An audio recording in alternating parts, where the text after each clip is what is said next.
ఇప్పుడు చాలామందికి ఫుడ్ తీసుకునే విధానంలో కానివ్వండి, వాళ్ళ లైఫ్ స్టైల్లో కానివ్వండి, లేదా వాళ్ళకు ఉండే ప్రెషర్స్ కానివ్వండి, వీటి వల్ల సరైన లైఫ్ స్టైల్ని అనుసరించలేకపోతున్నారు. సో వీటి వల్ల వచ్చే కాంప్లికేషన్స్ ఎలా ఉన్నాయి? పర్టికులర్గా ప్రతి పర్సన్కి స్ట్రెస్ అనేది ఎక్కువగా ఉంటుంది. ఈ స్ట్రెస్ వల్ల వచ్చే కేసెస్ సంఖ్య ఎలా ఉంటుంది ఈ మధ్యకాలంలో? లైఫ్ స్టైల్ ప్రాబ్లం వల్ల మనకి నెంబర్ ఆఫ్ ఈ మనకు బాడీలో కొలెస్ట్రాల్ లెవెల్స్ కానీ, తర్వాత షుగర్ లెవెల్స్ కానీ సరిగ్గా కంట్రోల్లో ఉండవు. సో ఈ లైఫ్ స్టైల్ జనరల్గా ఈ ప్రాబ్లమ్స్ వల్ల మనకి ఆర్టరీస్లో బ్లాకేజెస్ రావడం, క్లాట్స్ ఫామ్ అవటం, ఇవన్నీ మనం చాలామందికి చూస్తాము.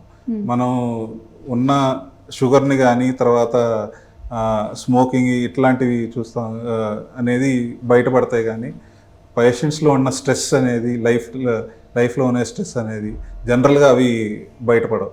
సో మనం పేషెంట్తో జాగ్రత్తగా మాట్లాడి మనం ఇది చేస్తున్న సరైన హిస్టరీ తీసుకోగలిగితే మనకు ఆ ప్రాబ్లమ్స్ కూడా మనకి తెలుస్తాయి.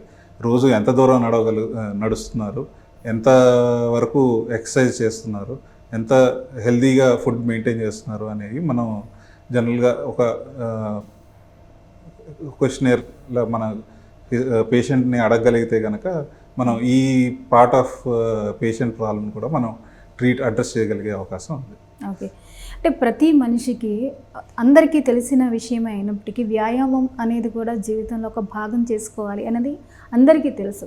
బట్ కానీ మాకున్న టైం షెడ్యూలో ఇంకొకటో మా వల్ల అవ్వట్లేదు అని చెప్పేసి తక్కువ మంది దీనికి ప్రిఫరెన్స్ ఇస్తున్నారు, మిగిలిన వాటికి ఎక్కువ టైం కేటాయిస్తున్నారు. సో అలాంటి వాళ్ళకి ఏం చెప్తారు? అసలు వ్యాయామం యొక్క ప్రాధాన్యత, దానివల్ల వీటినన్నింటినీ ఎలా అధిగమించవచ్చు?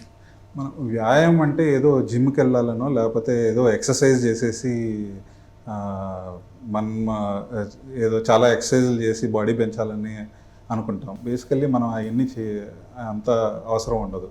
బేసికల్లీ మనల్ని యాక్టివ్గా ఉంచుకుంటూ మనకంటూ కొంచెం ఒక టైం కేటాయించుకుని కొంచెం బ్రిస్క్ వాకింగ్ చేసుకున్నామంటే ఒక మార్నింగ్ ఒక హాఫ్ అన్ అవర్, ఈవినింగ్ ఒక half an hour, that is good enough exercise for healthy life style.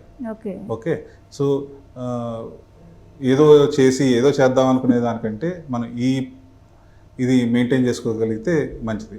అలానే ఫుడ్ మనం తినే చెత్త చాలా తింటూ ఉంటాము. దాంతోపాటు కొంచెం వెజిటేబుల్స్,